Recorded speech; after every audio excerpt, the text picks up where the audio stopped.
brought to you by Palvi Agrico. पालवी ॲग्रिको, भारताचा पहिला AI तंत्रज्ञानावर आधारित B2B आणि B2C ई कॉमर्स प्लॅटफॉर्म. शेतीसाठी जे काही लागणार थेट तुमच्या बांधावर पोहोचणार, मोबाईलच्या एका क्लिकवर. आणि जर सरकार डोक्यांची भाषा समजत नसेल, संख्येची भाषा कळत नसेल, तर आमच्याकडे सगळ्यात मोठं शस्त्र आहे साहेब. मी मानतो की या जगात सगळ्यात मोठं शस्त्र आहे AK-47पेक्षा, मिसाईलपेक्षा, अणुबॉम्बपेक्षा फार मोठं आहे, फार घातक आहे, आणि त्या शस्त्राचा आम्ही वापर करणार. तेच तर मराठा समुदाय पण म्हणतो, तेच ओबीसी समुदाय पण म्हणतो, तेच धनगर समुदाय म्हणतो, तेच बंजारा समुदाय म्हणतोय. प्रत्येक समुदाय म्हणजे या देशातला प्रत्येक समुदाय म्हणतोय की काय समान संधी नाही. कारण मी आंदोलन केलं, उपोषण केलं बारामती, ते म्हणजे पहिल्या कॅबिनेटमध्ये देऊ, त्यानंतर ते दिलं गेलं नाही. त्यानंतर मग पडळकरांनी उत्तमराव जानकरांचं सुरू झालं, पडळकर आमदार झाले, मधल्या काळामध्ये जानकर पण आमदार झाले. ते आता आरक्षणाबद्दल काही फार बोलत नाही. आता ते गेले, आता तुमचा लढा उभा राहिलेला आहे. असं धनगर समुदायाच्या तरुणांनी किंवा जी लोक पाहतात त्यांना असं दिसतंय की नेते येतात, लढा उभा करतात, आमदार होतात किंवा मंत्री होतात किंवा स्वतःचा त्यांचा उत्कर्ष होतो, पुढं काय होत नाही या लढ्याचं. खरं आहे साहेब, आणि हे वास्तव आहे. आणि म्हणतात हे नाही, एक दीपक बोराडे एक वेगळा अपवाद, प्रत्येक गोष्टीला अपवाद असतात साहेब, की तुम्ही ते मुसलमानांच्या नावानं आम्हाला घाबरू नका. अरे आमच्या धनगरांचा रेकॉर्ड नाहीये, आधार कार्ड नाहीयेत, धनगरांचे कुठून दाखले आणणार तुम्ही, कुठले कागदपत्र आणणार? अरे जन्माच्याच नोंदी नाही, मृत्यूच्याच नोंदी नाही. जालना जिल्ह्याच्या इतिहासातला सगळे रेकॉर्ड मोडणारा झाला, महाराष्ट्रातले सगळे रेकॉर्ड मोडले, देश हादरला. देशातल्या प्रत्येक राज्यात साहेब, महाराष्ट्र में जालना में क्रांति हुई, हमारे बिहार में होनी चाहिए, जालना में दीपक भाई ने क्रांति किया, राजस्थान में होनी चाहिए. हे व्हिडिओ पुऱ्या देशात चालू आहेत साहेब. काय नियोजन होतं आमचं झिरो साहेब. तुम्ही जर आम्हाला वारंवार फसवून आम्हाला महामूर्ख समजणार असाल तर येणाऱ्या काळामध्ये जर फडणवीस साहेबांनी, भाजपनं जर त्यांनी दिलेला शब्द पाळला नाही तर येणाऱ्या काळात राजकीयदृष्ट्या भाजप धनगरांचा नंबर 1 शत्रू असेल, देवेंद्र फडणवीस साहेब धनगरांचा नंबर 1 शत्रू असेल.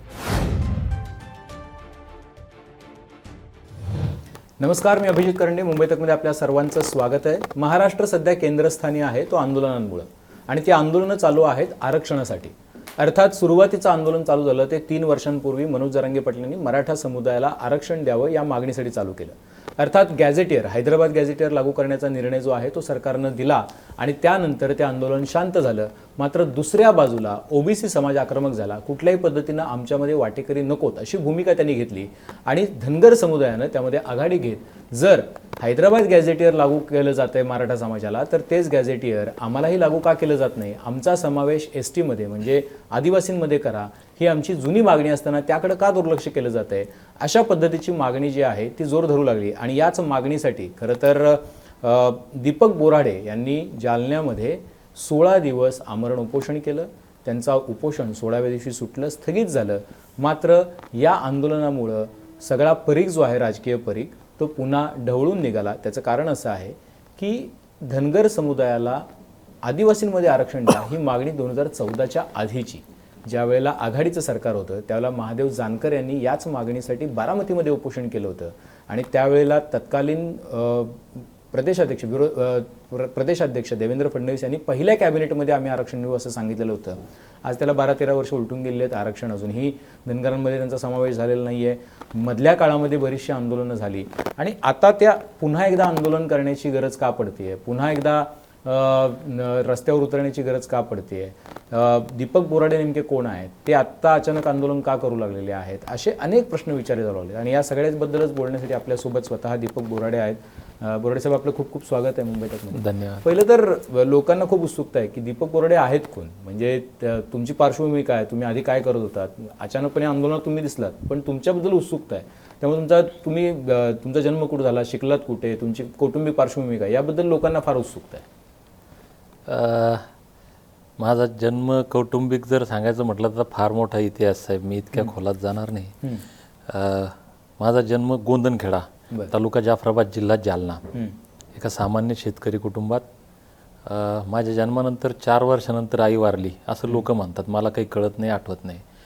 त्यानंतर मला जे कळतं ते मामांचं गाव सातगाव भुसारी, तालुका चिखली, जिल्हा बुलढाणा, या ठिकाणी आईची आई, त्यांनाही मी आईच म्हणायचो, त्या आई मला घेऊन गेल्या. माझ्यापेक्षा मोठे जे भाऊ आहेत, म्हणजे मी विदर्भात, बुलढाणा जिल्हा, माझ्यापेक्षा मोठे भाऊ आहेत ते आता सध्या पोलीस इन्स्पेक्टर आहेत. ते आजोबांकडे, वडिलांचे वडील ते जालना जिल्हा, आणि सगळ्यात मोठे भाऊ त्यांना आत्या घेऊन गेली आमची जळगाव, म्हणजे खानदेश, म्हणजे खानदेश, विदर्भ आणि मराठवाडा. 3 भाऊ 3. हां, मी वारल्यानंतर आजोबांनी वडिलांचं दुसरं लग्न करून दिलं. त्यांना असं वाटलं की आता हे दुसरी आई येईल, मला सांभाळेल. वडील त्यावेळेस विभक्त झाले आणि मग हा कुटुंबाची वाताहत संघर्ष. मामांकडे मी लहानचा मोठा झालो, शिकलो. माझ्या नशिबानं त्या गावातलं आणि तिथलं वातावरण शैक्षणिकदृष्ट्या फार प्रगत होतं. त्या गावातले आम्ही जितके पाहुणे होतो तिथं, किंवा गावातले सगळे म्हणजे क्लास 1 बुद्धीचे लोक, कुशाग्र बुद्धीचे, हुशार झाले. मी अभ्यासात प्रचंड हुशार होतो, परंतु तिथली मामांची परिस्थिती हालाकीचीच होती. म्हणजे शाळेचे वर्ग सोडून, शाळेचे दिवस सोडून एरवी घरच्या शेतात थोडंफार 2 एकर जमीन होती मामांची, तिथं काम करणे आणि सुट्टीच्या दिवशी दुसऱ्यांच्या शेतामध्ये आमच्या त्या काळात मिरची तोडण्याचे काम, कापूस वेचणे, निंदायला जाणे असे कामं असायचे. आजी माझ्या वयस्कर होत्या. मग घरातले भांडे धुणे, झाडून काढणे, घर सारवणे. त्यावेळेस हे टाईल्स वगैरे हे विषय नव्हते. मातीचं घर, शेणामातीचं, ते शेणानं ते पण शेण रस्त्यांवरनं जमा करायचं, घर सारवणे, अंगणात सडा टाकणे, ही कामं मी लहानपणी केलीत. 7व्या वर्गापर्यंत तिथं होतो. 8व्या वर्गात असताना माझ्या मोठ्या भावाचं लग्न झालं गावाकडं. दरम्यानच्या काळात मी फक्त दिवाळीला 15-20 दिवस किंवा महिन्यात उन्हाळ्यामध्ये 15-20 दिवस आजोबांकडे यायचो. आईचं नाव माहीत नाही, वडिलांचंही म्हणजे त्या काळात मला माहीत नव्हतं, असं मला हरकत नाही. मला गावात आल्यानंतर लोक विचारायचे, म्हणजे कोणाचा मुलगा आहे, नवीन दिसल्या, गावातलं एक ते असतं. मग मी त्यावेळेस माझ्या आजोबांचं नाव गणपतराव बोराडे.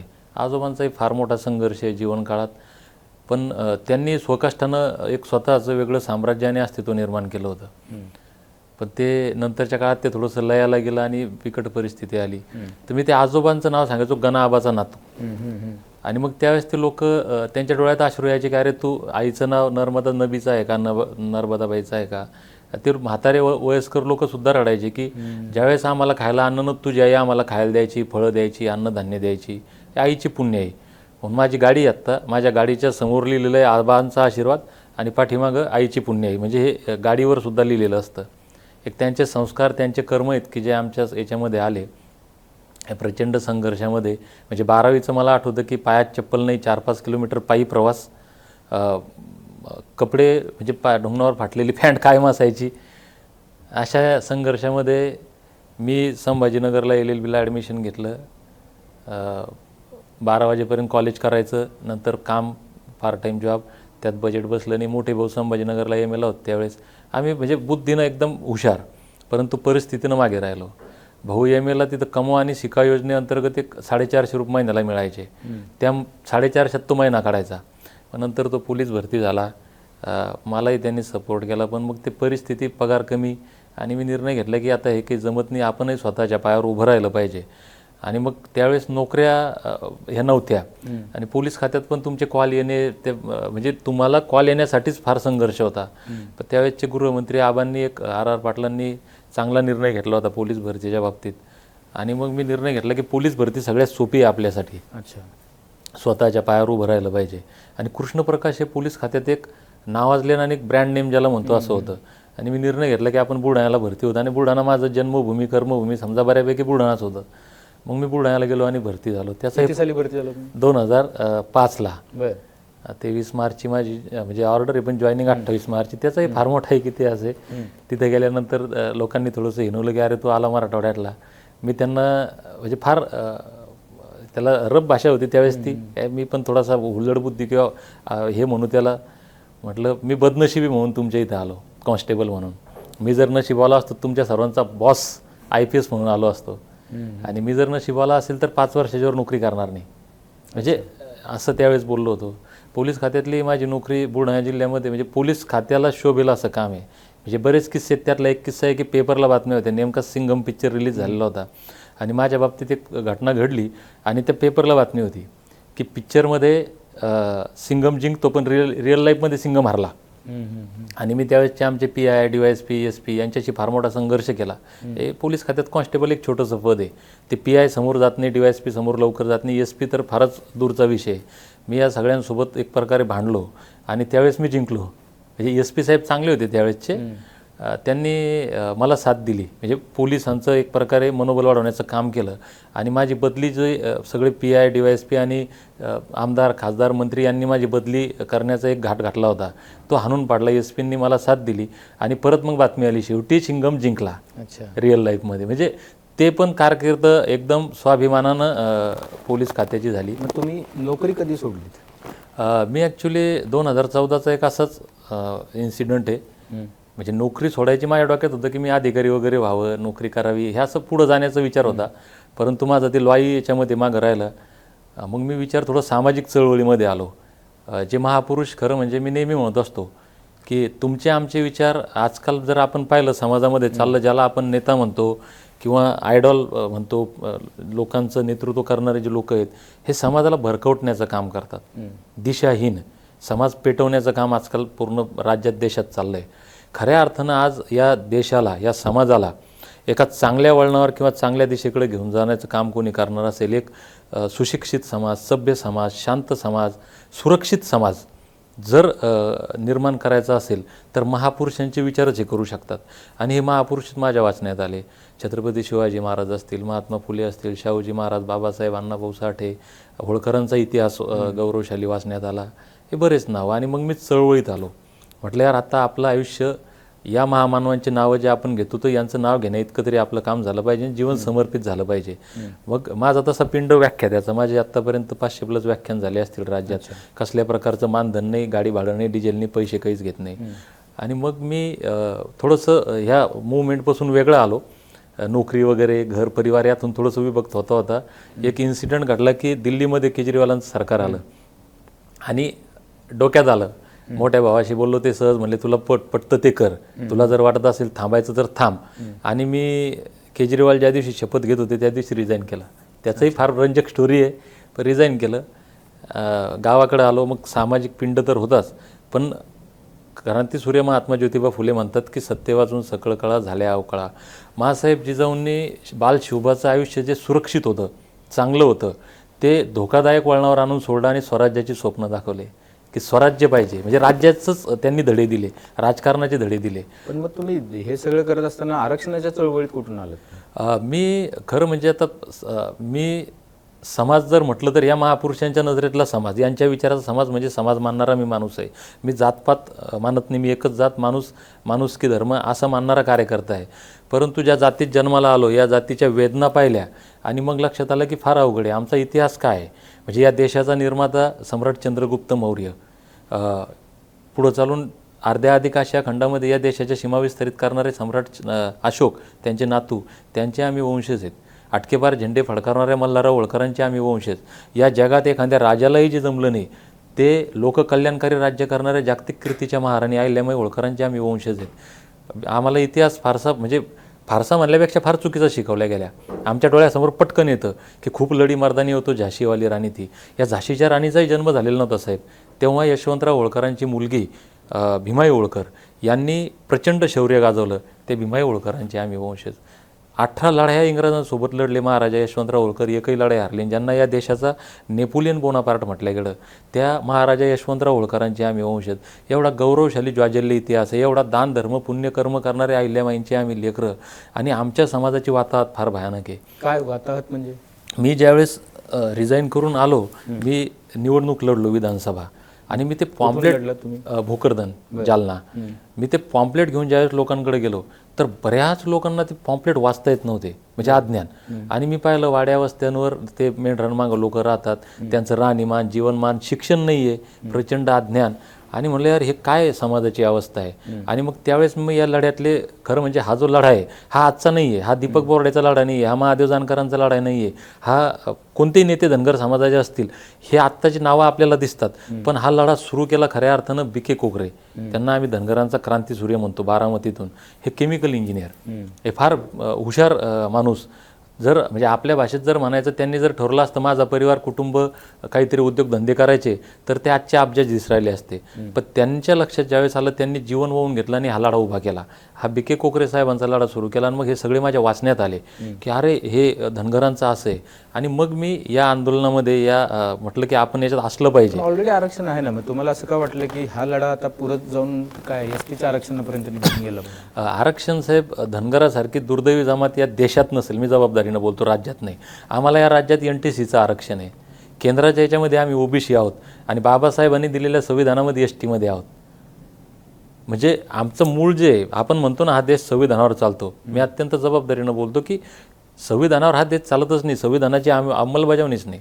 संविधानाला जे अपेक्षित आहे स्वातंत्र्य, समता, बंधुता, दर्जा आणि संधीची समानता कुठे आहे? काहीच नाही आहे. म्हणजे आज जर आपण पाहिलं या देशामध्ये आपण म्हणतो तेच तर मराठा समुदाय पण म्हणतो, तेच OBC समुदाय पण म्हणतो, तेच धनगर समुदाय म्हणतोय, तेच बंजारा समुदाय म्हणतोय, प्रत्येक समुदाय म्हणजे या देशातला प्रत्येक समुदाय म्हणतोय की काय समान संधी नाही. खरं आहे साहेब. मला सांगा, आपण जनरली ग्रामीण भागात किंवा परिवार एका परिवारात जगणारे आपण लोक आहेत. एका बापाला जर 4 मुलं असतील आईवडील म्हणून, तर ते 4 मुलामध्ये कुठलीही गोष्ट वाटताना समसमान वाटत असतात. हां, त्यात थोडा फरक होतो की एखादा जर कमजोर असेल, समजा एक भाऊ नोकरीला आहे आणि दुसरा नोकरीला नाही, तर त्याच्यात संपत्ती त्याच्यात वाट्यामध्ये थोडाफार फरक होईल. जमीन वाटताना आपण करतो की एखादी बागायती जमीन आहे, पाण्याची जमीन आहे, चांगली जमीन आहे, त्याला थोडी कमी, याला कोरडवाहूला शिल्लक. नाही, हा मुद्दा तर आहे, ते सर्वांना माहिती आहे की त्याच्यामध्ये काय फरक आहे. पण मुद्दा असा आहे की बघा, तुम्ही हा काही पहिल्यांदा नाही, 2014च्या आधी सरकारनं सांगितलेलं होतं, म्हणजे आत्ताचं सरकार त्याला विरोधात होतं, त्याला सांगितलं होतं, जाणकारांनी आंदोलन केलं, उपोषण केलं बारामध्ये, ते म्हणजे पहिल्या कॅबिनेटमध्ये देऊ, त्यानंतर ते दिलं गेलं नाही. त्यानंतर मग पडळकरांनी उत्तमराव जानकरांचं सुरू झालं, मग पडळकर आमदार झाले, मधल्या काळामध्ये जानकर पण आमदार झाले, ते आता आरक्षणाबद्दल काही फार बोलत नाही. आता ते गेले, आता तुमचा लढा उभा राहिलेला आहे. असं धनगर समुदायातल्या तरुणांनी किंवा जी लोक पाहत आहेत त्यांना असं दिसतंय की नेते येतात, लढा उभा करतात, आमदार होतात किंवा मंत्री होतात किंवा स्वतःचा त्यांचा उत्कर्ष होतो, पुढं काय होत नाही या लढ्याचं. खरं आहे साहेब, आणि हे वास्तव आहे. समाज प्रामाणिकपणे तनमन धनानं या लढ्यामध्ये उतरतो, कारण हा लढा जीवन मरणाचा अस्तित्वाचा प्रश्न आहे. आणि पदं मिळाले की लोक शांत होतात, कारण आता ते पक्षात जाताना कुठल्याही पक्षात गेलं की स्वतःची विचारधारा किंवा स्वतःचं स्वातंत्र्य पाहिजे तितकं राहत नाही, हे वास्तव आहे. म्हणून हा लढा प्रत्येक वेळेस माझ्यासारखा किंवा कोणीतरी नवीन येतो आणि समाज फसतो, पण कधीतरी एखादा माणूस चांगला येतो आणि प्रामाणिकपणे काम करतो आणि लढा विजयी होतो. मी प्रामाणिकपणे, कारण नोकरी सोडून सगळं सोडून संसार आयुष्य समर्पित समाजासाठी केलंय आणि हा प्रामाणिक लढा लढतोय. म्हणून तुम्ही जे म्हटले की आत्ता अलीकडच्या काळात तुमचं नाव ऐकायला आलं, तर हे अलीकडच्या काळात नाही, गेल्या 10-12 वर्षात किंवा नोकरीच्या काळात सुद्धा माझं वागणूक, माझं जे काय असेल कर्म, आणि ह्या 10-12 वर्षामध्ये जे केलं, लोकांना एक विश्वास निर्माण झाला की हो, हा माणूस प्रामाणिकपणे लढू शकतो आणि आपण याला साथ दिली पाहिजे. म्हणून साहेब, या राज्यातला नाही, माझ्या डोक्यात फक्त राज्यातला धनगर जागा करणं होतं. आज देशातला धनगर जागा झाला आहे. संपूर्ण देशात जालन्याचे आमचे व्हिडिओ पसरलेत आणि एक क्रांतीची मोठी लाट धनगरामध्ये आली. या राज्यात 2.5-3 कोटी धनगर आहेत. देशात र आणि ड मध्ये फरक आहे. हां, आम्ही 47 जातींची यादी आहे STची, त्याच्यामध्ये 36 नंबरला आहोत आणि 36 नंबरला धनगर आहेत. मुळात जी जात या राज्यात, देशात, जगात अस्तित्वात नाही, या जातीला आरक्षण मिळत नाही. आणि आम्ही हा आमचा समावेशाचा विषय नाही. आपण सुरुवातीलाच बोललात, मी आपले म्हणजे माफी मागत सांगतो की हे मीडिया असो, सोशल मीडियाच्या माध्यमातून हे जे म्हणतात समावेश, आमची समावेशाची मागणी नाही. समावेशासाठी तुम्हाला आयोग नेमायला लागेल, समिती नेमायला लागेल, तपास करावा लागेल. जे लोक नाही, समावेश नाहीच आहे. आमचं म्हणणं जे ऑलरेडी आहे, समावेश म्हणजे झालेला आहे. 36 नंबर ते आमच्यापासून लपून ठेवलंय, आम्हाला त्याच्यापासून वंचित ठेवलंय. धनगर आणि धनगरचा फरक करून. जसं मी सांगतोय की आता मी मराठवाड्यातून येतो, जालन्याला लागून आमचा परभणी जिल्हा आहे, तिथं रेल्वे स्टेशन आहे गंगाखेड. तिथं जर तुम्ही गेले तर इंग्लिशमध्ये गंगाखेड म्हणजे आर आहे शेवटी, आणि मराठीत वाचलं तर ते गंगाखेड आहे. हिंदी भाषिक पट्ट्यात जर आपण गेलो, ते प्रत्येक शब्द लिहिताना इंग्लिशमध्ये आर लिहितात आणि हिंदीमध्ये ड लिहितात. मग ते बँक ऑफ बडोदा असो, धनखड असो, धनगड असो. तर हे जे संविधान लिहिणं असो किंवा ज्या दिल्लीतून ज्या गोष्टी चालतात सेंट्रल गव्हर्नमेंटच्या, या सगळ्या हिंदी भाषिक लोक बऱ्यापैकी याच्यात लिहिणारे वाचणारे आहेत. तर त्यांनी हे धनगड केलंय. मी तेच म्हणतोय ना, जर जी जात अस्तित्वात नाही, रच आहे ना, मग नाही तर ते कोणते. जसं आपण जर पाहिलं की आता धनगड नावाचा समुदाय आहे का देशामध्ये? देशात नाही साहेब, आमच्या ते आरक्षण तुम्ही म्हणताय 36 नंबरचं, ते धनगडांनी कुणी घेतलेलं आरक्षण तुम्हाला माहिती आहे देशामध्ये? घेतलंच नाही ना. एक आमची केस होती कोर्टामध्ये, त्या केसमध्ये शेवटच्या टप्प्यात निकाल आला आणि या महाराष्ट्र गव्हर्नमेंटनं 3 ॲफिडेव्हिट दिलेत. राज्य सरकार ॲफिडेव्हिट देतंय की या राज्यात धनगर जमात अस्तित्वात नाही. जे आहे ते धनगर हे राज्य सरकार म्हणतंय अस्तित्वात नाही. आमच्या दुर्दैवानं कोर्टात केस शेवटच्या टप्प्यात आली, निकाल आला आणि 6 दाखले आमचे संभाजीनगरचे एक बाबरा नावातल्या गावातले फुलंब्री तालुक्यातले पुढे आले, ते व्हॅलिडिटी झालेले होते धनगडचे. आम्ही तिथं गेलो, त्या भावांशी बोललो, त्यांनी स्वतः ॲफिडेव्हिट दिलं की आमच्या आजोबानं काय केलं आम्हाला माहित नाही, पण आम्ही धनगर आहेत, कारण त्यांचे नातेवाईक आमचे पाहुणेच आहेत. ते त्यांनी लिहून दिलं की आम्ही धनगड नाही, धनगर आहेत. आता ते रद्दही झाले. नंतर तिथेही आम्ही एक 8 दिवस संभाजीनगरला संघर्ष केला, ते रद्द झाले. बरं, ते असले तरी ते धनगरच होते, त्यांनी ते ॲफिडेव्हिट दिलंय. म्हणजे धनगड इथं नाहीच आहे. म्हणजे मी तेच म्हणतोय ना, जे बीके कोकरे साहेबांनी लढा सुरू केल्यापासून दीपक बोराडे का देत नाही? तुम्हाला काय वाटतंय सरकार मग जे तुम्हाला माहिती आहे, जे तुम्हाला कळतंय, जे हिंदी भाषिक तुम्ही म्हणताय की आर आणि डी याच्यातला किंवा र आणि ड मधला फरक आहे, जे तुम्हाला कळतंय, जे सामान्य लोकांना कळतंय, सरकारला पण कळायला पाहिजे. सरकार का देत नाही? आमचं दुर्दैव आहे साहेब. म्हणजे अटल बिहारी वाजपेयी साहेब ज्यावेळेस या राज्यात आले पंढरपूरला, खांद्यावर धनगरी घोंगडं घेऊन ढोल वाजवून त्यांनी हा नारा दिला होता की धनगरांचा मतापुरता वापर होतो, तुम्ही आम्हाला सत्ता द्या, आम्ही तुमचं आरक्षण देतो. त्यानंतर आत्ताचे पंतप्रधान नरेंद्र मोदी साहेब पंढरपूरला आले, पांडुरंगाच्या पंढरीमध्ये, त्यांनी सुद्धा घोंगडं खांद्यावर घेतलं, ढोल वाजवले आणि त्यांचं तर भाषण आहे साहेब. अटल बिहारींचं भाषण मी ऐकलं नाही, म्हणजे आता नाही माझ्याकडे, पण मोदीजींचं आहे. ते म्हणले शरद पवार ने धनगर समाज को वादा किया था कि नहीं किया था, सोनिया गांधी ने वादा किया था नहीं किया था, धनगर भाइयों आप बताओ आपको फसाया की नहीं फसाया, आपका मतों के लिए यूज किया की नहीं किया. हे त्यांचं गाजलेलं भाषण आहे. ते सुद्धा म्हणले की तुमच्यावर अन्याय झाला, आम्ही तुम्हाला देतो. बरं, हे कमी होतं. देवेंद्र फडणवीस त्याच्या पुढे जाऊन बारामतीला म्हणले, तुम्ही जे म्हटलं माझ्यासारखे 9 बांधव उपोषण करत होते, लाखो जनसमुदायासमोर म्हटले की धनगरांचा वापर मतापुरता आतापर्यंतच्या राज्यकर्त्यांनी केलाय, तुम्ही आम्हाला सत्ता द्या, आम्ही पहिल्या कॅबिनेटमध्ये देतो. पण दुर्दैव साहेब आमचं असं आहे की तुम्ही जे म्हटले की नेते मंडळी, मला दोष नाही द्यायचा आहे, पण समाज ज्याच्या मागं जातो, जे नेतृत्व, हे नेतृत्व जर खमके असलं, स्ट्रॉंग असलं, कुणालाही भीक न घालणारं असलं तर बदल होतो. दुर्दैवानं आदिवासी समुदायाचे जे आमचे आमदार खासदार असतील, आजी माजी नेते असतील, हे लोक सरकारवर दबाव आणतात की आमच्यात नाही पाहिजे धनगर. आमचे लोक तो दबाव आणत नाही. म्हणजे सरकार, म्हणजे आदिवासी समुदायाच्या दबावामुळं तुम्हाला तुमचा हक्क मिळत नाही, तुमचं म्हणणं आहे? तेच आहे मूळ दिसतंय ते, पण याच्या मागचे आणखी काही वेगळे कारण आहेत. पण हे जे दिसतंय हे पहिले, हे दुसरं त्याचं कारण असं आहे की ते धनगर समाज जर एसटी आरक्षणात आला साहेब, तर या महाराष्ट्रात असे 25+ मतदारसंघ आहे की जिथं लाखाच्या घरात मतदान धनगरांचं आहे. हे जर आरक्षित झाले तर तिथले नेते कुठं जातील? म्हणजे आम्हाला दुहेरी दिसायला शत्रू एक दिसतो आदिवासी. मी आदिवासींना दोषच देत नाही साहेब. मी तर त्यांना म्हणतो, आपल्याही माध्यमातून मी विनंती करतो फडणवीस साहेबांना की त्यांनी सगळ्यांना बसवलं पाहिजे. मुळात फडणवीस साहेबांना मी खरंच विनंती करतो, ते पालकाच्या भूमिकेत आहेत. ह्या राज्याचं पालकत्व त्यांच्याकडे आहे. आज जे समाज एकमेकासमोर उभे राहिले, आज एकमेकांचे दुश्मन झाले, गावगाड्यात फार बिकट परिस्थिती आहे साहेब, आपण कल्पना करू शकत नाही. मला आठवतं, मी लहान होतो, आमच्या गावात जर लग्न झालं, म्हणजे सुखदुःख कुणाची मौत असली, कोण माणूस कोणत्या समाजाचा आहे त्या कार्यात ओळखू येत नव्हता.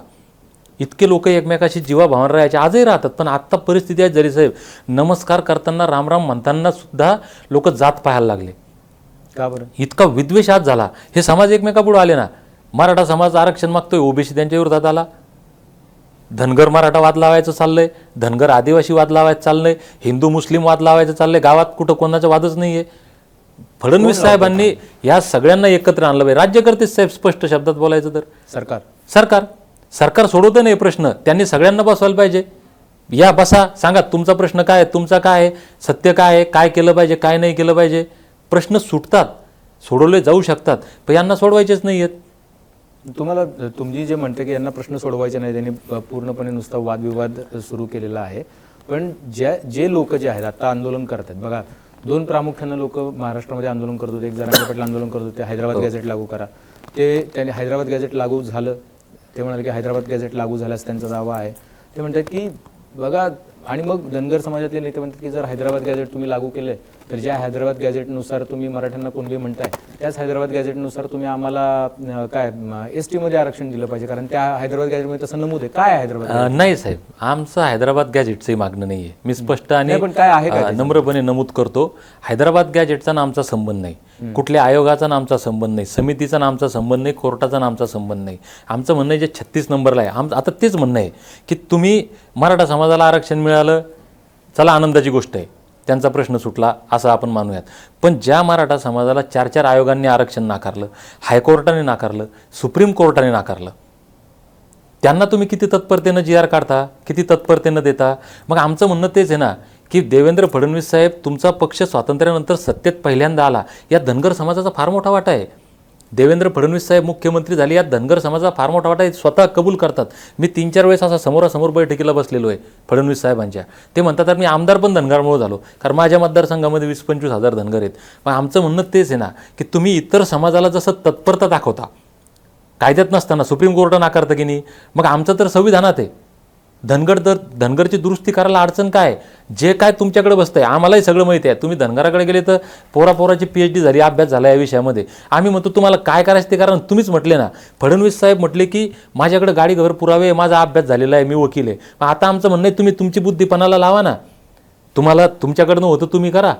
केंद्र सरकारकडे प्रस्ताव पाठवता तो पाठवा, राष्ट्रपतींकडे पाठवा राष्ट्रपतींकडे पाठवा, काय करायचं ते करा, द्या ना आमचं आरक्षण, करा ना आमच्या लेकराबाळांचं कल्याण, करा ना धनगरांच्या उपकाराची परतफेड. इतर समाजाला कसं देता? पण तुम्हाला असं वाटतं का, बघा हाके तर आंदोलन करतात ओबीसीचं आरक्षण वाचावं म्हणून, ते म्हणतात की मराठा समाजाला घेऊ नका, तुम्ही आंदोलन करताय, आम्हाला आमचा हक्क द्या, आम्हाला काय ट्रायबल्स मध्ये टाका म्हणून. मला हे कळत नाही की हाके पण त्या समुदायात येतात, तुम्ही पण त्या समुदायात येता, त्यांचं आंदोलन ते पण तुमच्याच आजूबाजूला कुठे आंदोलन करत असतात, ते मराठवाड्यातच फिरत असतात तिथे, तर ते आंदोलन करतात की बघा आम्हाला काय मराठा समुदायाला वाटेकरी करू नका ओबीसीमध्ये, आणि ते म्हणतात की आमचा हक्क अधिकार जो आहे तो अबाधित राहिला पाहिजे. आता ते म्हणतात ओबीसी म्हणून आमचा हक्क अबाधित राहिला पाहिजे, तुम्ही म्हणता की आमचा ट्रायबल म्हणून हक्क अबाधित राहिला पाहिजे. ते अशी मागणी करत नाहीयेत, तुम्ही अशी मागणी करताय. नाही, लक्ष्मण हाके सरांनी पण धनगर समाजाच्या आरक्षणासाठी आंदोलन केलेलं आहे. आता ते ओबीसीचा लढा लढतात. मी सुद्धा एक चळवळीतला कार्यकर्ता आहे. आम्ही सुद्धा, माझं ते म्हणणं होतं ना, मी सुद्धा त्याच होतो की ओबीसीच्या 350 जाती, 27% आरक्षण, हे छोटंसं घर आहे, या घरामध्ये अजून जर तुम्ही म्हणजे एक बस आहे मोडकी, त्याच्यामध्ये कसे तरी 50 प्रवासी प्रवास करू राहिले ऑलरेडी, आणि त्या बसमध्ये अजून 10-20 तुम्ही जर चांगले पैलवान आणून बसवले, त्या बसची परिस्थिती काय होईल? मग हे मी तेच आत्ता परत तोच मुद्दा येतो की पालक म्हणून फडणवीस साहेबांचं काम आहे. आज फडणवीस साहेब म्हणतात आमचा DNA ओबीसीचा आहे, तुम्हाला धक्का लागणार नाही. तिकडं मनोज जरांगे पाटील म्हणतात की आम्हाला GR मिळाला, आम्हाला दिसतंय. हाके सर म्हणतात ओबीसीवर अन्याय झाला. काही मराठा समाज म्हणतात की आमची फसवणूक झाली, ओबीसी म्हणते आमची फसवणूक झाली, आणि इकडं फडणवीस म्हणतात की ओबीसीला धक्का लागत नाही, आमचा DNA. चाललंय काय? फडणवीस साहेबांनी या सगळ्यांना समोरासमोर बसवावं. हे समाज मी गावगाड्यात जे समाज एकमेकासमोर आले, समाजाचं जे आज वितुष्ट झालं आहे, गावगाड्यामध्ये संबंध प्रचंड दुरावले, मानसिक एकमेकांच्या तणाव निर्माण झाले, मानसिकता खराब झाल्या, हे काम कोणाचं आहे? फडणवीस साहेबांनी केलं पाहिजे पालक म्हणून, की काय नेमकं आहे वास्तव आहे. आणि त्याच्याही पलीकडे जाऊन मी सांगतो साहेब, जर खरंच अशी परिस्थिती आहे ना, हे बा कायदा काय कुणासाठी? लोकांसाठी लोकांकडून चालवलेलं राज्य म्हणजे लोकशाही, हे लोकांच्या फायद्याचं. कायदा काय आहे? चांगला आहे, वाईट आहे? हा काळानुसार बदल, हा सृष्टीचा नियम आहे. ते 50% आरक्षणाची मर्यादा बाबासाहेबांनी घालून दिलेली नाही आहे. बरं, तमिळनाडूसारख्या राज्यात आज 50% वर आरक्षण आहे, आपल्या महाराष्ट्रात आहे पहिलेच 52%, तुम्ही 10% EWS दिलं. कोणी मागितलं साहेब देशामध्ये? आज समजा मराठा समाज रस्त्यावर उतरलेला आहे, तिकडं पटेल उतरले, जाट उतरले, इकडं रेड्डी उतरले, धनगर उतरतात रस्त्यावर. EWS कोण मागितलं साहेब देशामध्ये? किती मोर्चे झाले, किती आंदोलन झाले, कोण निवेदन दिलं ऐकलं का आपण? ते कसं दिलं तुम्ही संसदेत कायदा करून? SCBC कसं दिलं? 50% वर गेलंच नाही तसं पाहिलं तर. मग तुम्ही ही मर्यादा तोडा 50%ची, देऊन टाकांचे त्याचं. मी जे सांगत होतो की एका आईबापाला जर 4 लेकरं असतील, सत्तेचा समसमान वाटा झाला पाहिजे, प्रॉपर्टीचा समसमान वाटा झाला पाहिजे. समसमान कुठे आहे? आज धनगर समाज जो महाराष्ट्रामध्ये 2 नंबरचा आहे, 2 नंबरचे खासदार आहेत का? 2 नंबरचे आमदार आहेत का? 2 नंबरचे कलेक्टर, SP, तहसीलदार, PSI, शिक्षक, तलाठी, ग्रामसेवक, 2 नंबरचे डॉक्टर, इंजिनियर आहेत का? मग आमचं काय इथं? आम्ही फक्त मतं द्यायचे, आम्ही फक्त लोकांच्या गुलामगिऱ्या चाकऱ्या करायच्या, हा आमचा अन्याय नाही का? 2 नंबरचा समाज म्हणतो साहेब आपण. आमचा दुर्दैवानं एक खासदार या राज्यात झाला नाही. एक रत्नाजी गावडे म्हणून एक खासदार आहेत जे बीडचे, म्हणजे आम्ही पाहिले नाही पण इतिहासात नोंद आहे म्हणून माझ्यासारख्याला माहिती आहे. तुम्ही जर सामान्य धनगराला विचारलं, धनगराचा खासदार एकही खासदार धनगराचा झाला नाही. आज आमचे खासदार किती पाहिजे, आमदार किती पाहिजे, कलेक्टर किती पाहिजे, SP हे असे बोटावर मोजून सापडत नाही साहेब. SP कलेक्टर हा अन्याय नाही का? ते म्हणतात की तुम्हाला ज्या काही सुविधा काय आदिवासींना ज्या मिळतात त्या सगळ्या सुविधा आम्ही देण्याचा प्रयत्न केलेला आहे. त्यामुळं कागदोपत्री जरी तुम्हाला काय आदिवासी म्हणून मान्यता सरकारने दिली नसली तरी सुविधा योजना या माध्यमातून आम्ही तुम्हाला अपलिफ्ट किंवा एका प्रकारे जीवनमान उंचावण्याचा प्रयत्न आम्ही केलेला आहे. नाही, त्याचं आम्ही स्वागत केलं साहेब. खरं म्हणजे योजना आम्ही मागत नाही, पण ठीक आहे, सरकारची भावना आहे, सरकारला वाटतंय आम्ही दिलं पाहिजे, देतो, तर तोपर्यंत काहीतरी उपाययोजना करा, हरकत नाही. पण कुठं अंमलात आली साहेब? आज ज्या सरकारनं जे धनगरांना ते जे आदिवासींना ते धनगरांना, याचं एक छोटंसं उदाहरण मी आपल्याला देतो. या योजनेच्या अंतर्गत विभागीय स्तरावर एक वसतिगृह विद्यार्थी आणि मुलामुलींसाठीचं योजना त्यांनी GR काढला. आमचं म्हणणं आहे प्रत्येक जिल्ह्याच्या ठिकाणी तालुक्याच्या ठिकाणी पाहिजे, त्यांनी विभागीय स्तरावर आणला. आज महाराष्ट्रामध्ये एकही वसतिगृह त्या योजनेअंतर्गत चालू नाही, एक पण चालू नाही. बरं, त्याच्या पलीकडं बरं याची काही प्रोसेस, नाशिकला फक्त एक ठिकाणी काम चालू आहे, त्याला जागा दिली, बाकी एकाही ठिकाणी साधी जागा या वसतिगृहाला दिली नाही शासनानं. 6 वर्ष झाली GR काढून, 6 वर्ष झाले कायदा करून, तुम्ही जागा आमच्या वसतिगृहाला दिली नाही. कधी देणार, बांधणार कधी? शेळी मेंढी विकास महामंडळ आहे. आज तुम्ही आदिवासींचं तुम्ही बजेट काढा साहेब.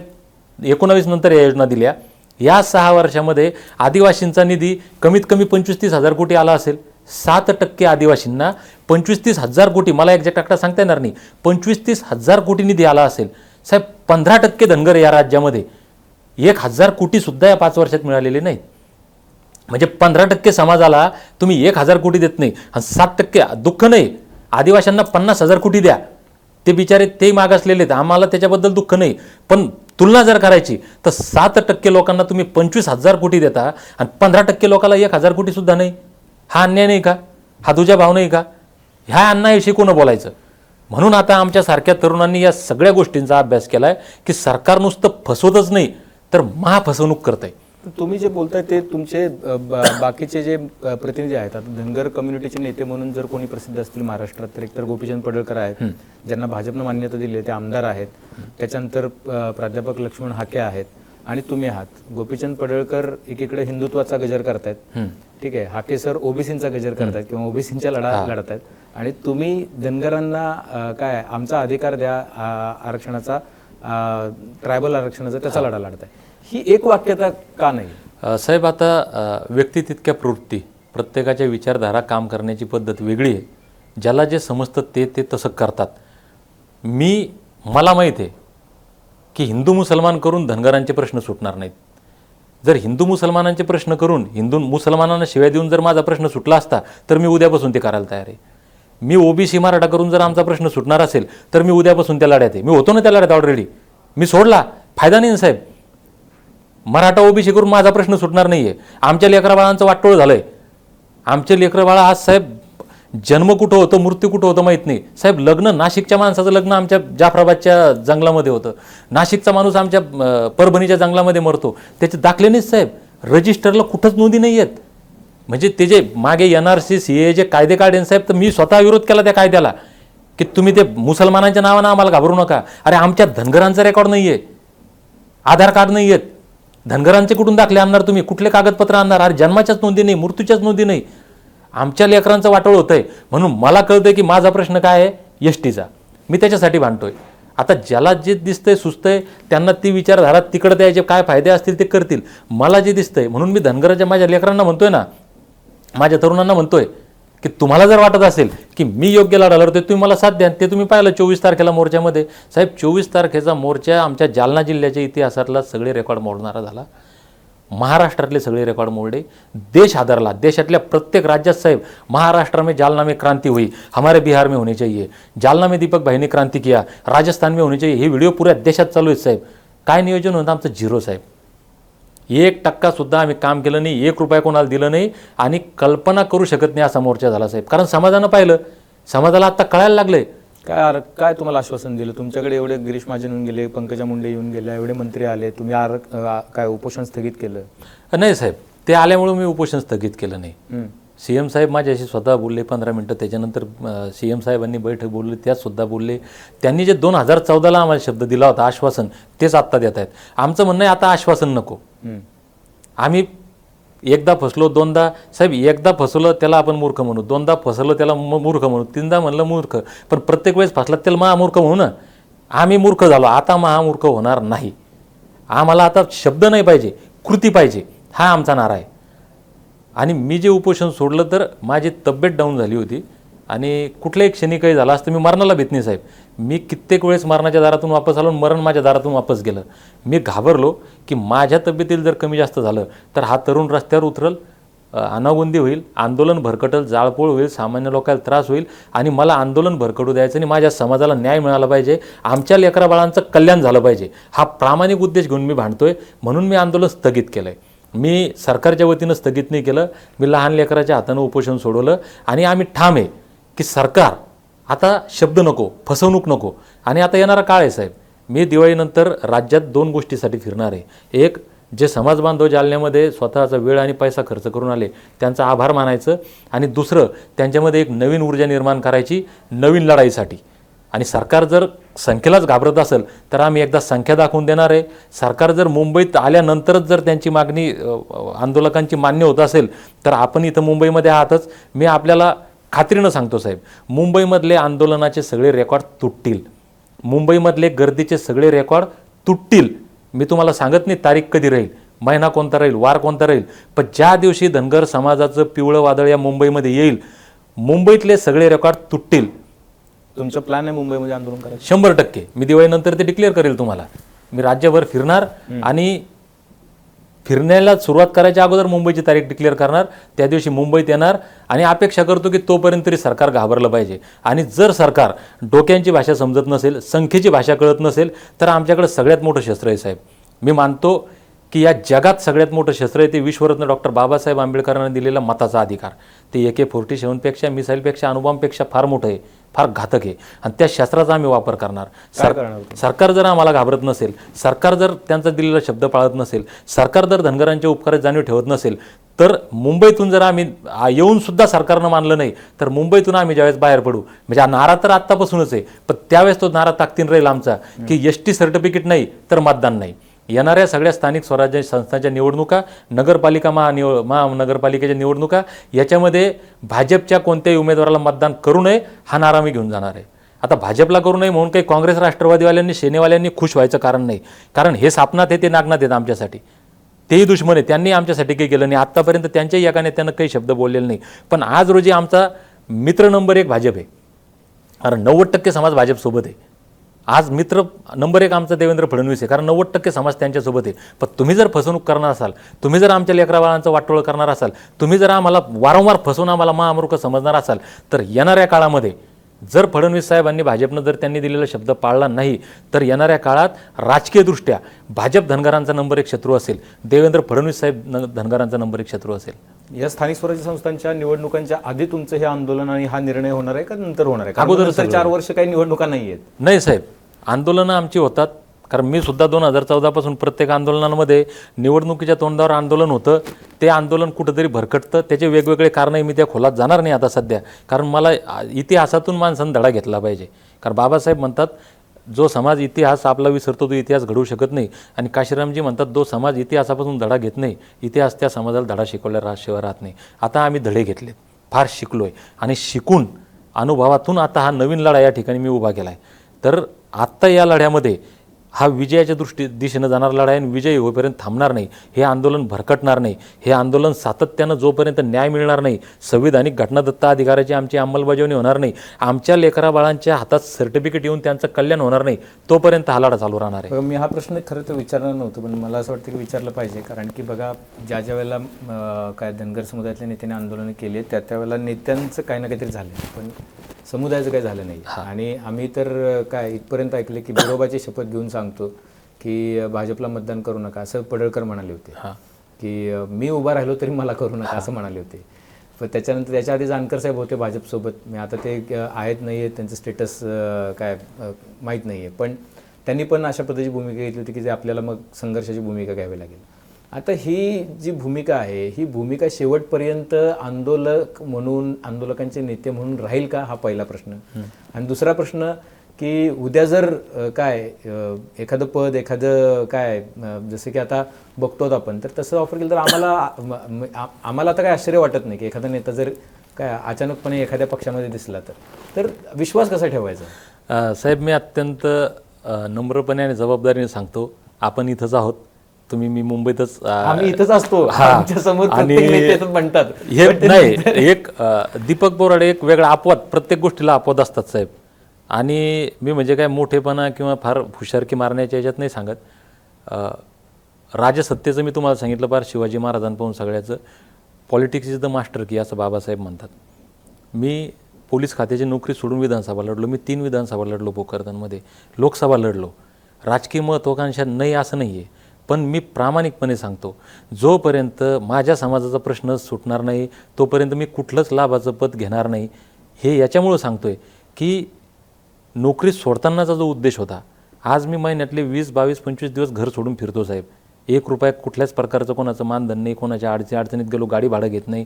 हे समाजासाठी आयुष्य वाहून घेतलेलं आहे. आणि समाजसुद्धा जे म्हणतात की आता तोंड पोळलं तर ताकसुद्धा फुंकून प्यायचं आहे, समाजाचं सुद्धा हे शंका कुशंका असतात. पण मी आपल्या माध्यमातून समाजाला हात जोडून सांगतो आहे, माझं पहिलं वाक्य होतं आंदोलन सुरू करताना, बांधवांनो माझ्यावर विश्वास ठेवा. मला आज ऑफर नाहीत का साहेब. मी परवा माझा एक इंटरव्ह्यू एका मुंबईच्या साहेबांनी माझ्या घरी घेतला. मी म्हटलं घर भरल साहेब, एवढ्या बॅगा आल्या असत्या. मी प्रामाणिकपणे सांगतो साहेब, माझ्या या आंदोलनामध्ये मी 1 रुपया कोणाचा घेतला नाही. मला आत्तासुद्धा फोन आहेत, दीपकराव काय पाहिजे सांगा. मी समाजाला अपील केलं, समाजाच्या पैशावर आंदोलन चाललं साहेब. शेवटपर्यंत समाजाच्या पैशावर माझा लढा चालू राहील. मी कोण्या आमदाराचे, खासदाराचे, नेत्याचे 1 रुपया कुणाचा घेतला नाही, घेणारसुद्धा नाही, शेवटपर्यंत नाही.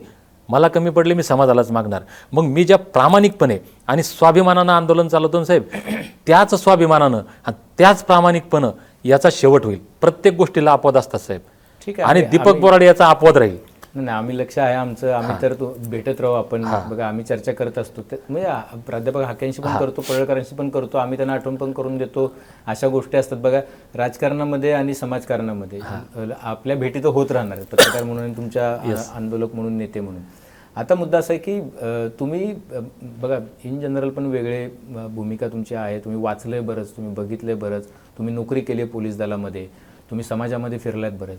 तुम्हाला काय वाटतं की ज्या पद्धतीच्या आंदोलकांची भाषा असायला पाहिजे, सध्याची जी आंदोलनं आहेत आणि आंदोलकांची जी भाषा आहे त्याच्यामुळं खूप चिंताजनक परिस्थिती समाजात निर्माण झाली, त्याचा परिणाम समाजावर झालेला. खरं आहे. मग ते जरांगे साहेबांची भाषा असो, पडळकर साहेबांची भाषा असो, हाके साहेबांची भाषा असो, आपले नेतेच जर इतके उग्र बोलायला लागले तर कार्यकर्ते, समाजातला शेवटचा घटक असलेले तरुण पोरं, तर ते अधिक उत्तेजित होतात आणि त्यांना असं वाटतं की अरे असंच बोललं पाहिजे, आपले नेते असे बोललं, असंच बोललं गेलं पाहिजे. मला असं वाटतं की आदर्श चुकतायत निर्माण करताना. तर तुम्ही एक आंदोलक आहात, तुमची भाषा मी आता पूर्ण इंटरव्ह्यूवर ऐकत होतो की तुम्ही एक अत्यंत संयत भाषेमध्ये व्यक्त होत आहे. तुम्ही हे तरुण पोरं ज्यावेळेला तुम्हाला भेटतात, बोलतात, त्यावेळेला काय भावना काय आहे या सगळ्या भाषेबद्दल, लोकांची काय भावना आहे, आंदोलक म्हणून तुमचं काय मत आहे आणि समाजाची काय भावना आहे. साहेब काय झालं आहे, हे फार दुर्दैव. मी जे म्हटलं ना की आज या लोकांचे विचार समाज विघातक, समाज पेटवणारे आहेत, म्हणून महापुरुषांच्या विचारांची गरज आहे साहेब. मी पण फार उग्र आहे, फार रागीट आहे. म्हणजे मी तुम्हाला एक छोटासा किस्सा सांगाल. 5व्या वर्गात मला एक शिक्षक होते लंबे सर नावाचे, आणि 95च्या अगोदरचा विषय हा. आत्ता जे म्हणजे माझा भाऊ स्वतः PI आहे, क्लास 1 अधिकारी आहे, त्यालासुद्धा त्यावेळेस कदाचित MPSC UPSC माहीत नसेल. मला त्या लंबे सरांना त्यावेळेस सांगितलं होतं की दीपक, तुझ्यामध्ये 2 गुण आहेत, एक तुला यशाच्या शिखरावर नेलं आणि एक तुला जमिनीत खड्ड्यात गाडेल. तुझ्यातला राग जर तू कंट्रोल केला तर तू IPS IAS होशील. मलाही तितका राग आहे साहेब. मी 24च्या मोर्चाच्या म्हणजे 24 तारखेच्या मोर्चाच्या अगोदर मी पण थोडंसं, कारण काय असतंय साहेब, आता मीडिया असो कोणी असो, तरुणांची भावना उग्र बोललं पाहिजे, स्ट्रॉंग बोललं पाहिजे, आक्रमक बोललं पाहिजे, आक्रमक भूमिका पाहिजे, ती पाहिजे साहेब. पण कुठं पाहिजे कुठं नाही पाहिजे समजलं पाहिजे. माझा 24चा मोर्चा झाला ना, बरेच तरुण माझ्यावर नाराज झाले की भाऊ तुम्ही काही आक्रमक बोललेच नाही, तुम्ही काही आक्रमक इशारा दिलाच नाही. साहेब दीपक बोराडे ज्यावेळेस एकटा असतो ना, त्यानं काही म्हणलं तर चालेल, पण दीपक बोराडे ज्यावेळेस हजारोंचं लाखोचं नेतृत्व करतो ना, तर दीपक बोराडेनं त्याला योग्यच दिशा दिली पाहिजे, भरकवटलं नाही पाहिजे साहेब. मला आज हिरो व्हायचं आहे ना, पेटलं तर पेटू द्या ना, जे आपण नायक पिक्चर पाहिला, 2-4 बस जलती है तो जलने दो, 2-4 मरते है तो मरने दो. साहेब हे वास्तव आहे. आजकाल हेच चाललंय. समाज माझ्या फायद्यासाठी तिकडं काय होतंय खाली काही घेणं नाही. मी फार वेगळा विचार करतो साहेब. मी आक्रमक आहे, कधी जिथं पाहिजे तिथं आक्रमक आहे, पण आज समाजाला योग्य नेतृत्वाची, योग्य दिशा देणाऱ्याची गरज आहे. ठीक आहे, हे आरक्षण उद्या मिळेल, 5 वर्षांनी मिळेल, 10 वर्षांनी मिळेल, पण साहेब आज जर समाजाचं वाटोळं झालं ना तर ह्या कैक पिढ्या याचं भरून निघत नाही. म्हणून समाजाचं नेतृत्व करत असताना तुम्ही ज्यावेळेस एक फार मोठा मॉब तुमच्या समोर आहे आणि तुम्ही जर त्यांचं नेतृत्व करत असाल ते योग्य दिशेनंच गेलं पाहिजे साहेब. समाज पेटल. समाजाचं हे आजचे एका दिवसाचं नाही साहेब, फार दूरगामी याचे परिणाम होतात. तर प्रत्येक माणसानं विचार केला पाहिजे. माझी महाराष्ट्रातल्या सगळ्याच नेत्यांना विनंती आहे, भावांनो, दादांनो, याच्यामध्ये आपलं काय हित अहित माहीत नाही, पण समाजाची बरबादी आहे, समाजाचं अहित आहे. मग तो जातीय याच्यातून असो, धार्मिक याच्यातून असो, समाजाचं अजिबात भलं नाही साहेब याच्यामध्ये. निश्चितपणे बोराडे साहेब, बघा तुमच्याशी गप्पा मारताना मला आनंद झाला की नेते आंदोलक जे आहेत ते जनरली त्या गोष्टीबद्दल वाचतात किंवा त्या गोष्टीबद्दल त्यांचा अभ्यास असतो आंदोलकांबद्दल. पण तुम्ही बरंच वाचलेलं आहे, छत्रपती शिवाजी महाराजांपासून होळकरांपर्यंत तुमचा अभ्यास आहे. तुम्ही नोकरी सोडून ह्या आंदोलनामध्ये आलेला आहात. तुमच्यामध्ये संयतपणा आहे. तुम्ही विनंती केलेली आहे. समाजातल्या तरुणांनी मला असं वाटतं की ऐकलं पाहिजे, विशेष करून बोराडे साहेब जे म्हणतात ते, की आक्रमकता म्हणजे शिवराय भाषा नव्हे. आक्रमकता म्हणजे दुसऱ्या समुदायाबद्दल गरळ ओकणे नव्हे. आक्रमकता म्हणजे कुणाला शिव्याशाप देणं नव्हे. तुमची भूमिका आक्रमकपणे संयत भाषेत सुद्धा मांडली जाऊ शकते आणि तुमच्या मागण्या मान्य केल्या जाऊ शकतात. आत्तापर्यंत ची आंदोलनं जी झालेली आहेत, म्हणजे गेल्या 3-4 वर्षांपूर्वीच्या आधीची, त्याच्यामध्ये कधी अशा गोष्टी घडल्या नाहीत आणि त्याही वेळेला मागण्या मान्य झाल्या. त्यामुळे तशा काही पद्धतीच्या गोष्टींची गरज असतेच असं नाही. बोराडे साहेब, तुमचे एकतर तुमच्या आंदोलनाकडे आमचं लक्ष असणार आहे. दिवाळीनंतर तुम्ही राज्य दौरा करणार आणि तुम्ही मुंबईत येणार आहात. मुंबईत येणार म्हणजे आम्हाला सज्ज राहावं लागेल तुमच्या स्वागतासाठी, कारण याआधी पण एक आंदोलन मुंबईत झालेलं आहे, त्याला मुंबई ठप्प झालेली आम्ही बघितलेली होती. पुन्हा एकदा तुम्ही मुंबईकडे येत आहे असं जर कळालं एखादा समुदाय, तर सरकार निश्चित त्याचा गांभीर्याने विचार करेल अशी अपेक्षा आहे. आणि येत्या काळामध्ये तुमच्या लढ्याकडे पण आमचं लक्ष असणार आहे. निश्चितपणे तुमची काही मतं असतील, बोराडे साहेबांसाठी काही प्रश्न असतील आंदोलनाबद्दल, भूमिकांबद्दल आणि आरक्षणाबद्दल, तर ते निश्चितपणे नमूद करा. बेल आयकॉनवरती क्लिक केलं तर अपडेट्स मिळत जातील. आणि सर्वात महत्त्वाचं म्हणजे मुंबई तकचं यूट्यूब चॅनल सबस्क्राईब करायला विसरू नका. बोराडे साहेब, तुम्ही वेळात वेळ काढून मुंबई तकशी बोललात त्याबद्दल आपल्या मनापासून आभार. धन्यवाद साहेब, आपलेही आभार. आमचा सामान्यांचा आवाज, सामान्य लढा आपल्या माध्यमातून जनतेपर्यंत जातोय. खरं म्हणजे मी आपले आभार मानण्यासाठीच या ठिकाणी आलो आहे, कारण मीडिया हा लोकशाहीचा आधारस्तंभ म्हणतात. मला वाटतं समाजाचा खरा आधारस्तंभ आज मीडिया आहे आणि समाजामध्ये चांगला मेसेज, चांगले विचार जाणं गरजेचे आहे आणि ते आपल्या मीडियाच्या माध्यमातून जातात. म्हणून माझा एक छोटासा प्रयत्न होता. आपण सुद्धा मला या ठिकाणी बोलण्याची संधी दिली, त्याबद्दल आपले आभार. खूप खूप धन्यवाद. आमचा प्रयत्न असतो की संयतपणा आणि धीर जो आहे तो कुणाचाही सुटू नये आणि कुठलीही अनुचित घटना गोष्ट जी आहे ती इन जनरल पण घडू नये, आमचा प्रयत्न असतो. आम्ही त्याच्याबद्दल सतत आवाहन पण करत असतो. त्यामुळं तुमची काही मतं असतील तर निश्चित नोंदवा. तोपर्यंत पाहत राहा मुंबई तक.